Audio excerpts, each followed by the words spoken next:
everybody. My name is John Tidamont. I'm the Vice Chair of Boston SpedPac. You guys hear me okay?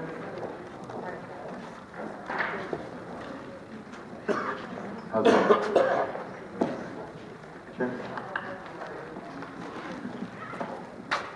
All right. We thought we'd try the microphone tonight to see if that has any improvement for everybody. But basically, my name is John Tidamont. I'm the Vice Chair of Boston SpedPac. Thank you for coming. Tonight's a big night for us. We're very excited about transitional services and getting the ball rolling in Boston and improving services for the kids. Basically, I just want to do a couple quick things. The way tonight's going to work is we're going to I'll do a brief introduction. We're going to go over the transitional services document that was given out last year and just go over real briefly. And then we're going to have our panel speakers. We have speakers from the Easter Seals, Best Buddies, and the Cardinal Cushing Centers here to speak with us about their programs and about transitional services in general. And then we're going to have a panel discussion where questions and answers can be offered by you guys. And so we're going to have our board members going around with paper. Feel free to write the question down. We're going to try to get as many answered. It might just be easier because of the we're always trying to videotape everything, so anybody who can't make it or wants to watch it again can see it with detail. And having the questions just makes it easier to put it out. So there's a couple of key issues. Carolyn Kane is not here tonight because she is at the EAC meeting on school choice.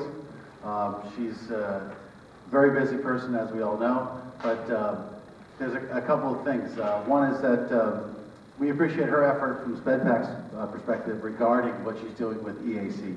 She's looking out for all of our parents, or our kids too, in regards to the special education issues. And there are a lot to deal with, and she's doing an excellent job doing it, and I applaud her efforts.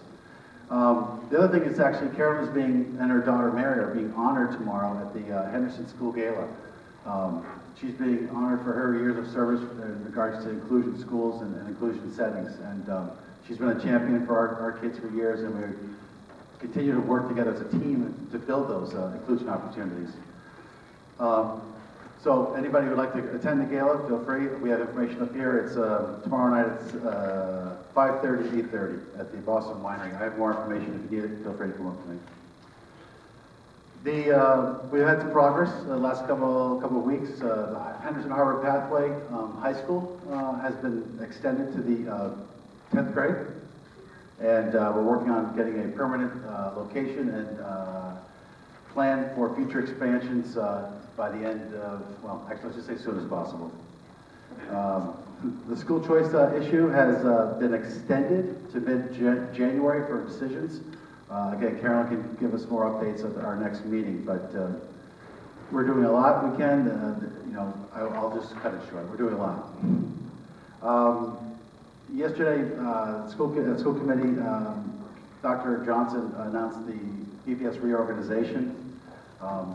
We made our point as clear and as strong as possible that we respect and appreciate all that the current SPED team has done. We work tirelessly with them to improve options for all the kids and all the schools.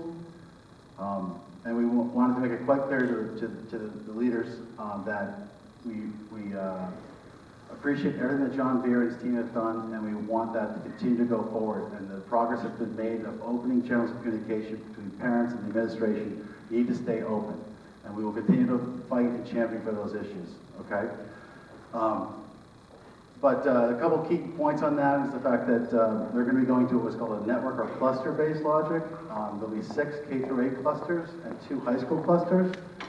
I won't bore you with the details, but it allows for a lot more direct communication and support to the principals, which is critical and has probably been lacking quite severely in the last couple of years. So I think this is a positive change. We will keep you posted, and we'll keep a very, very close eye on trying to maximize the efforts that the SPED department's doing, as well as our communication to and from, okay? That's it for introductions. Let's move over. I guess, you want me to do the...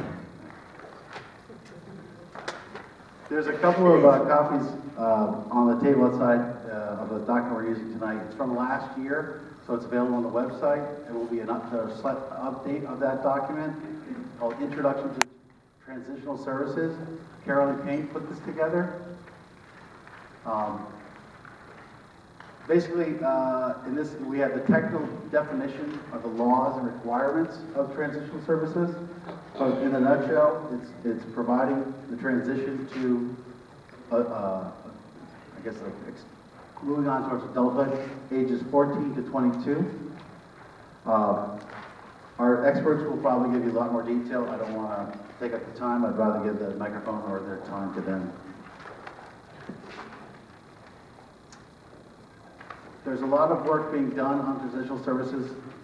One of the more college-based logic is at Mass Bay, and we will work to have more people coming to discuss other options, educational options as well as work options and things like that. I see this as a start of the discussion. I don't see this as we're going to cover everything tonight. This is a huge topic, but we're looking to make sure that we get the ball rolling properly. And I think that I'm really excited about the experts that we have here tonight. They are doing some really wonderful things in this area, and it's critical for Boston to get as much of those type of service and logic that we can into the district. So at that point, I'm going to leave it at that with regards to that. I think we'll get back to that, and if we need to, we can have a much more thorough discussion of the actual technical details of what transitional services means in the real world, okay? So at this point, I think let's just jump right into it, maximize our time.